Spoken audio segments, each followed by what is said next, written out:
آپ کو سلام کہتا ہے، اور میرے نام کے ساتھ اب امیر المومنین نہ لگانا، کیونکہ آج سے میں امارت کی ذمہ داریاں نہیں ادا کر سکتا۔ دیکھیں کہ میں اب امیر المومنین نہیں ہوں۔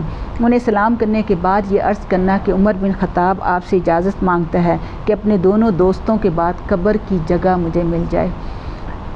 جب حضرت عبداللہ بن عمر ام المومنین عائشہ رضی اللہ عنہا کے پاس پہنچے تو انہوں نے دیکھا کہ وہ بیٹھی رو رہی تھیں۔ انہوں نے حضرت عمر رضی اللہ عنہ کا سلام پہنچایا اور ان کی خواہش جو ہے وہ پیش کی، تو ام المومنین نے فرمایا کہ میں نے وہ جگہ اپنی قبر کے لیے رکھی تھی، لیکن آج میں عمر رضی اللہ عنہ کو اپنے اوپر ترجیح دیتی ہوں اور انہیں اسی جگہ دفن کیا جائے گا۔ تو یہ ایک بڑی خوشخبری تھی۔ ساری آپ دیکھیں کہ جتنے بھی ہمیں واقعات ملتے ہیں پیارے نبی صلی اللہ علیہ وسلم کی زندگی میں، صاحبین ان کو کہا جاتا ہے، یعنی دو ساتھی، اور ہر جگہ دیکھتے ہیں کہ جہاں بھی نبی صلی اللہ علیہ وسلم گئے ساتھ حضرت عمر حضرت ابو بکر جو ہیں وہ گئے۔ یہ وہ بطل عظیم ہیں کہ جن کے بارے میں یہ خوشخبری احادیث کے ذریعے ملتی ہے کہ سب سے پہلے دائیں ہاتھ میں جس کا نامہ اعمال دیا جائے گا وہ حضرت عمر رضی اللہ عنہ ہوں گے، اور ان کے پھر اس وقت اس چہرے سے سورج کی شعاؤں سے آپ کا چہرہ جو ہے اس طرح چمک رہا ہوگا، اس میں سے کرنیں جو ہیں وہ پھوٹ رہی ہوں گی۔ تو لوگوں نے اس وقت بھی پوچھا کہ اچھا پھر ابو بکر کا کیا مقام ہوگا؟ تو انہوں نے کہا ابو بکر کے تو مقام کے کیا کہنے کہ ان کو تو بلا حساب ہی جنت میں داخل کر دیا جائے گا۔ تو یہ سارے فضائل ہمیں ملتے ہیں، اور اس کے باوجود آپ دیکھیں کہ آپ کی عاجزی اور انکساری کیا تھی کہ اپنے نام کے ساتھ امیر المومنین کا بھی کہا کہ یہ نہ کہنا کہ اب تو میں عمارت کی ذمہ داریاں جو ہے وہ نہیں اٹھا سکتا۔ پھر جب حضرت عبداللہ واپس پہنچے تو لوگوں نے بتایا کہ عبداللہ بن عمر آ گئے ہیں۔ حضرت عمر رضی اللہ عنہ نے فرمایا کہ مجھے بٹھا دو۔ آپ رضی اللہ عنہ کو بٹھا دیا گیا۔ اس وقت آپ نے ایک شخص کے سینے سے ٹیک لگا رکھی تھی۔ آپ رضی اللہ عنہ نے حضرت عبداللہ بن عمر سے پوچھا کہ کہو کہ کیا جواب لے کر آئے ہو؟ انہوں نے کہا کہ آپ کی خواہش کے مطابق جواب ملا ہے۔ یہ سن کر کہا کہ الحمدللہ، مجھے اس سے زیادہ کسی اور بات کی خواہش نہیں تھی، اللہ کا شکر ہے کہ میری خواہش پوری ہو گئی۔ پھر جب میری روح میری جسم سے پرواز کر جائے تو ایک بار پھر سیدہ عائشہ صدیقہ رضی اللہ عنہا سے اجازت لے لینا، اگر وہ خوشی سے اجازت دیں تو پھر مجھے اس حجرہ اقدس میں دفن کر دینا، اگر وہ اجازت نہ دیں تو مجھے عام مسلمانوں کے قبرستان میں لے جا کر دفن کر دینا۔ تو یہ دیکھیں کہ یہ ساری چیزیں تھیں۔ اور پھر اگلی دیکھیں کہ ہمیں جو بات ملتی ہے وہ یہ ہے کہ اپنے خلافت کا دور تھا، اور خلافت جو ہے اس میں شورائیت ہوتی ہے، یعنی کسی قسم کی کوئی زبردستی، کوئی بھی جبرن جو ہے کسی کو جو ہے خلیفہ جو ہے وہ نہیں بنایا جاتا۔ پھر لوگوں نے دیکھا کہ جب یہ کیفیت دیکھی تو لوگوں نے کہا کہ آپ وصیت لکھ دیجئے اور کسی کو اپنا جانشین مقرر کر دیجئے۔ تو آپ رضی اللہ عنہ نے فرمایا کہ اس کام کے لیے 6 آدمیوں سے زیادہ کسی اور کو میں مستحق نہیں سمجھتا، جن سے رسول اللہ صلی اللہ علیہ وسلم زندگی بھر خوش رہے اور وفات کے وقت بھی ان سے راضی ہوئے تھے۔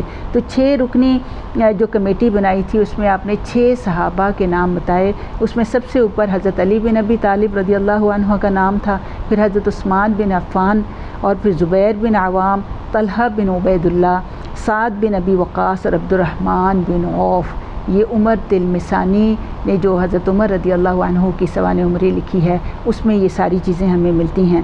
پھر انہوں نے فرمایا کہ عبداللہ بن عمر بھی تمہارے ساتھ مشورے میں، یعنی اس سے مشورہ تم کر سکتے ہو، لیکن وہ خلیفہ بننے کے اہل نہیں ہے۔ گویا اپنے بعد اپنے بیٹے کو جانشین جو ہے وہ مقرر نہیں کیا، سبحان اللہ۔ پھر وضاحت کرتے ہوئے فرمایا، پھر اس کے بعد آپ کی خاکساری اور انکساری کو ہم دیکھتے ہیں کہ اپنے بیٹے عبداللہ بن عمر سے فرمایا کہ میرا سر تکیے سے اٹھا کر نیچے خاک پر رکھ دو، شاید میرے اللہ میرے خاک آلود سر کی وجہ سے مجھ پر رحم فرمائے۔ دیکھیں یہ خشیت، یہ خوف ایک مومن کا سرمایہ حیات ہے، اور یہ خوف ہی ایک مومن کے دل میں ہونا چاہیے۔ اللہ کا ڈر اور خوف ہے جس کی وجہ سے پھر اللہ تعالیٰ بندے کو معاف کرتا ہے۔ اور پھر انہوں نے فرمایا کہ اگر میں اللہ کی رحمت سے محروم رہوں تو تباہی ہے میرے لیے اور تباہی ہے میری ماں کے لیے، اے کاش کہ میری ماں نے مجھے جنا ہی نہ ہوتا۔ یعنی اس قدر حساب کا اور جواب دہی کا احساس آپ کے اندر موجود تھا۔ پھر انہوں نے کہا کہ جب میں مر جاؤں تو میری آنکھیں بند کر دینا، میرے کفن میں سادگی اختیار کرنا، کیونکہ اگر میں اللہ کے ہاں مقبول ہوں تو اللہ مجھے اس کفن سے بہتر لباس عطا فرمائے گا، اگر معاملہ اس کے برعکس ہوا تو مجھے فوری طور پر برہنہ کر دے گا۔ تو یہ ساری چیزیں جو ہیں اس سے پھر ہمیں حضرت عمر رضی اللہ عنہ کی جو ہے خشیت کا جو ہے ہمیں جو ہے وہ پتہ چلتا ہے۔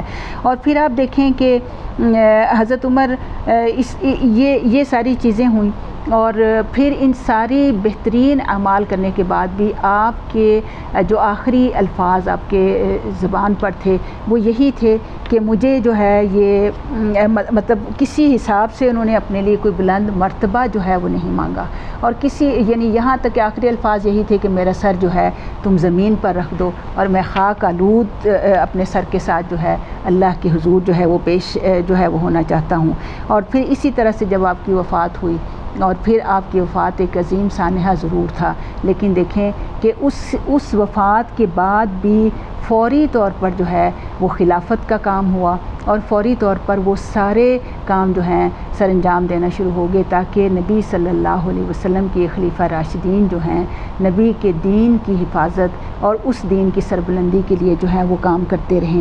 تو اس لیے حضرت عمر کے اس سارے ہمیں واقعے میں یعنی اتنے بڑے واقعے میں بھی ہمیں یہی ملتا ہے کہ اپنے آخری لمحات میں بھی اسلامی تعلیمات پر کاربند رہنے اور دوسروں کو بھی اسی کی تلقین کی، اور اسی میں یہ سیرت کا یہ واقعہ جو ہے اور آپ کی شہادت کے اس واقعے سے ہمیں یہی سبق ملتا ہے کہ ہمیں بھی تا زندگی اور مرنے تک جو ہے ہمیں اپنے آپ کو شریعت کا پابند بنانا ہے، اور شریعت پر ہی کاربند رہنے کا جو ہے اسی کی تمنا جو ہے وہ دل میں رکھنی ہے۔ اللہ تعالی ہمیں خلفۂ راشدین کے اس سیرت سے بہترین سبق حاصل کرنے کی توفیق عطا فرمائے، اور ان کے نقش قدم پر چلنے کی توفیق عطا فرمائے، اس لیے کہ نبی صلی اللہ علیہ وسلم خود ہمیں ہدایت کر کے گئے ہیں کہ میرے صحابہ کرام کے جو بھی میرے صحابہ کرام کے راستے پر چلے گا وہی کامیاب ہوگا۔ اللہ تعالی ہمیں یہ کامیابی نصیب فرمائے۔ وما علینا الا البلاغ المبین۔